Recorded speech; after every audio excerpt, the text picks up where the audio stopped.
मक्का मुकरमा में एक बुजुर्ग थे, वो थैली में पैसे रखते थे और जो दुकानदार होता था उसके सामने थैली कर देते थे, कहते थे इसमें से जितना तेरा खर्चा है, जितने का सौदा लिया है तो निकाल ले। एक बंदे ने देखा कि बाबा जी थैली लाते हैं। एक दफा उसने थैली खींची और ये गया वो गया।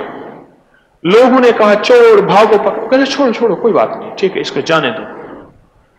अगले साहब खामोशी से अपने घर की राह ली। जब घर पहुंचे तो वो चोर ढूंढता ढांढता रोता चीखता चिल्लाता 2-3 बंदों को लाया, पांव पड़ गया, अल्लाह के वास्ते थैली भी लो। उन्होंने कहा मैंने तो थैली तुझे हदिया कर दी थी, गिफ्ट कर दिया था। उसने कहा जो आपने मुझ पे जादू किया वो भी तोड़ो। क्या?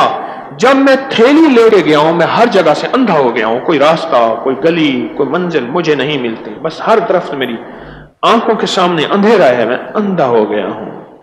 7 दफा बिस्मिल्लाहिर्रहमानिर्रहीम और 11 दफा या हफीजो या सलाम।